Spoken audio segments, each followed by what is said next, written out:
Hello there. Yesterday I played round 3 in LoneWolf Open Tournament, and you notice that I skipped round 2 in my analysis because I won that one by forfeit. So there is nothing interesting to analyze there. So let me show you this game from yesterday. So my opponent opened with e4, and I continued my experiment with opening. So instead of playing e5, which I usually do, I want first to prepare it by playing d6. So I go for this Philidor setup. He played d4, so grabbing the center. This is what I would do also. E5 now. And now he can go immediately into the endgame if he wants. So if he takes, this is famous Philidor endgame. So we can continue playing the endgame here. But he decided not to do this, and he just played knight to f3, normal developing move.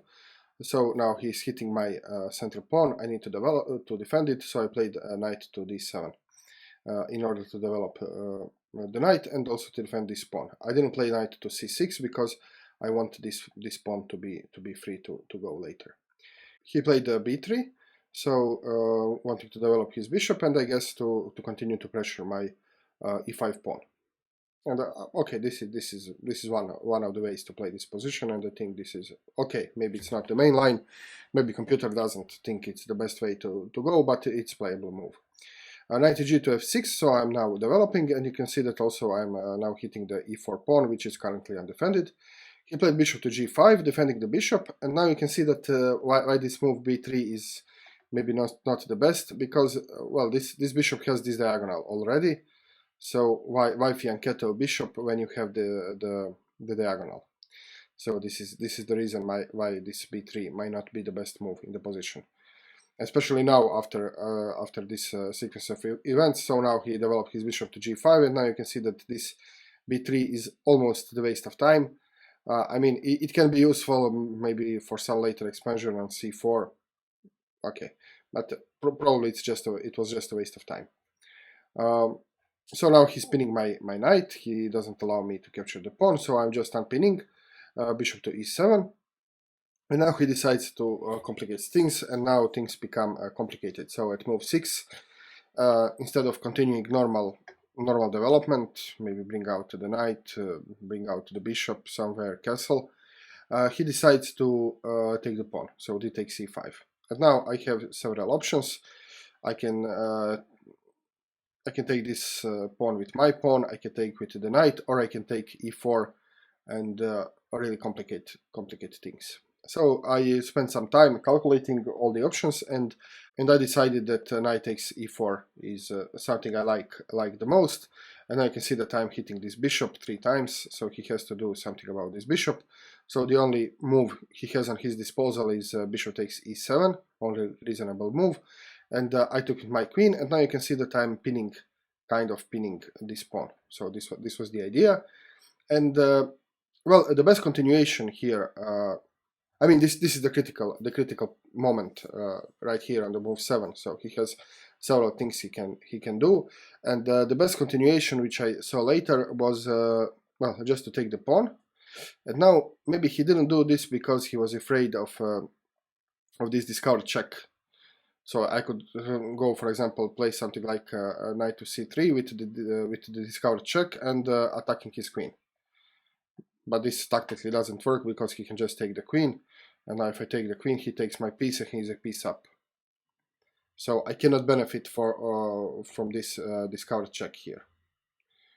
Okay, so what else can he do? I was thinking as white, when I was calculating this position, and I calculated this before I captured the pawn, I was thinking that he might play queen to e2, and well, I think this is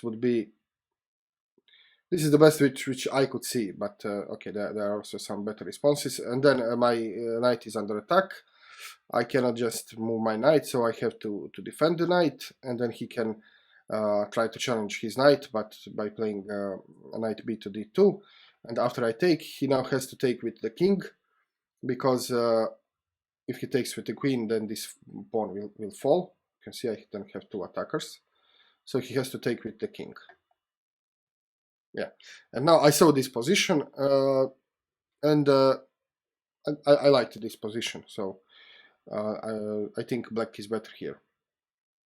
because you can see that I'm just one way of castling, one step closer to castling, and his king is exposed in the center. This pawn might prove weak, and I don't have much weaknesses in my position. In fact, I can very easily just castle, bring my knight here, develop, put my rook here. So I have some I have easy play here. It's very easy for me to just continue natural development, and it's not very easy how he could deal with this position. So I like this position. But in fact, there was one other option, and this is just simply to take the pawn. And now, okay, I can take it in several ways. I think I would probably just take it with the knight, with the check. He blocks the check, and now the game goes on. It's about equal. I mean, my knight can go here, I can develop, I can castle, and the game goes on. So I think this was the easiest solution here, just to take the pawn. Okay, but now let's get back to the real game. My opponent played here a queen to d4, defending this pawn, but also allowing me to eventually win the pawn. So he's also attacking my knight, so I have to move my knight away. I was thinking about knight to c5, but then I didn't like the position after b4, so I decided just to bring it back to f6, and he cannot take because this pawn is pinned. He played bishop to c4, now he's just continuing his development, and I took the pawn. There are several ways in which I could take the pawn, but I decided, since I'm a pawn up, I decided that if he wants to go to the endgame, then I will be happy to go to the endgame. So I take with the knight. And now, if he takes with the knight, I take with the queen, and then we have forced queen exchange and the forced endgame with me being a pawn up, and I like this. Or he could just go with his bishop to e2, for example, and well, try to keep his queens on the board, because I think when you are down the material, you want to have queens on the board, because with queen you can always find some tactical resource, some surprise or something. So if he played bishop to e2, I could just take with the check. He cannot take with the bishop because he's pinned, so he would have to take with the pawn. And now, well, I am a pawn up, and he has a very bad structure, pawn structure, but at least he has a queen. So from human perspective, I think this would be better than what he did in the game.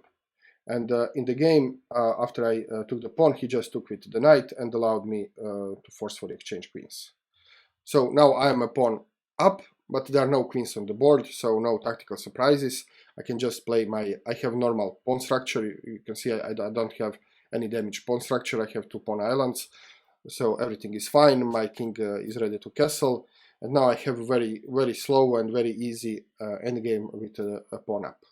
So I think probably engine likes this for white better than the previous position, but I still think that this position on a human level gives more practical chances to white, because he has queens. Okay. Now he doesn't have queens. Now all he has is this weakness, so he can pile up on this weakness.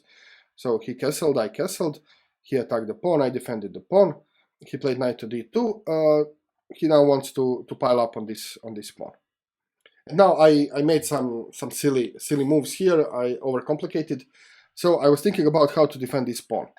And I was thinking, okay, I want to bring my knight to d7, defending the pawn, and then I want to play f6 at some moment, and then my pawns will be safe. Yeah, and then I saw, okay, but I cannot play f6 because I'm pinned here. So I need to move my king. And I naturally thought about moving the king to h8, and then I realized, okay, but if I move my king to h8, then he can just grab the pawn. So I cannot move my king to h8. So I was thinking further, and I decided, okay, but I can play rook to e7. Now I'm defending this pawn, and now I can play king to h8, and then continue with my plan.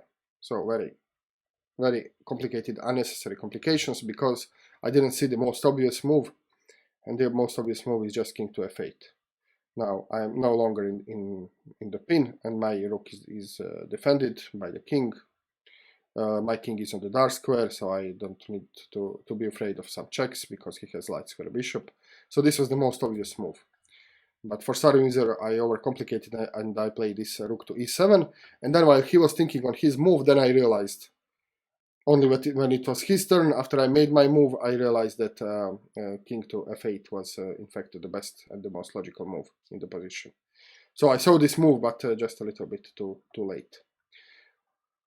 Okay, he played f4 because you can see that also one of the things why this rook to e7 move is not great is because it undefends this rook. So this rook is no longer defended, so I have undefended piece. And whenever you have undefended piece in the position, there could be some tactical resources by which your opponent can take an advantage. And he did try this, so he played f4, realizing that I cannot take the pawn because my rook is hanging. So he's trying to exploit the fact that my rook is undefended. But unfortunately this doesn't work because I can just play e4, and now I have this, like I drew the arrow, now I have this possibility to defend the pawn. Now the pawn is on the light square, is defended by knight, by rook, it will soon be defended by my bishop, and also when I put the rook by the other rook. So all my pieces will defend this pawn. And this turned out to be great for me. So this f4 was a mistake for that reason. e4, and now he's trying still to pressure my weakness, so he played the bishop d3, again realizing that I cannot take it because my rook will fall. So now he's attacking my pawn with three attackers, and I have two defenders. So I add up another defender, bishop to f5, and now he played the g4. I don't know why, he probably miscalculated something, and now he's sacrificing this g4 pawn. Okay, and this could be a moment in which you can pause the video and think about how to capture this pawn. So this pawn is free, you can capture it. Do you want to capture it with the bishop, or do you want to capture it with the knight? Okay, pause the video for a second and try to calculate the capturing sequences. This is a good exercise. So try to calculate capturing sequences and decide whether do you want to take with the bishop or with the knight. Okay, so I hope you did this small exercise. So the correct option is to take with the knight, and this is why. If you take, first of all, you need to realize that once his piece comes to the e4 square, you have this pin. So you can put the rook on e8, and then you are pinning this piece because this rook is defended only once, and if this piece moves, it will be attacked twice. So if you realize that this pin, then you can think, what if you would take with the bishop? He can take with the knight, and now if you try this pin idea, it doesn't work because he can capture with check.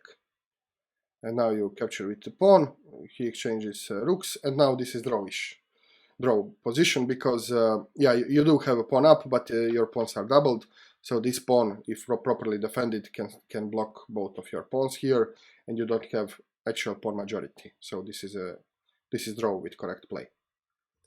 So this is why you shouldn't capture with the knight, because you don't want him to capture with check. So the correct move is capture with knight. So maybe I told it wrong. You don't want to capture with bishop because then you're giving him this possibility. So you want to capture with the knight. Okay. And now if he takes this pawn, he'll be pinned. He'll just lose the game on the spot. So he did take bishop takes e4. If he took with the knight, the same thing would happen. And now just rook a to e8, pinning his piece, like I said. And now he has no alternatives. If he moves this bishop, I will just win the rook. If he takes the bishop, I will win the exchange. But so I will exchange my. He will win my bishop for his rook, so I will be exchange up and the pawn up, but not just that. I will probably be much more up in the material. So he resigned at this point, so he realized that he cannot do anything.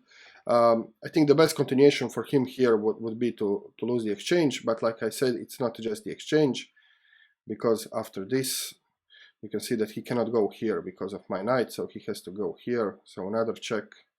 Here I grab my knight, let's say he grabs the bishop, now all these pawns are falling. So it's obviously lost position. So this is why after I played this rook to e8, he thought for a while and then he resigned the game. Okay, this was the game. It was a short game, only 18 moves, and well, I still think it's interesting. It had some interesting moments, and you can learn a lot from any game.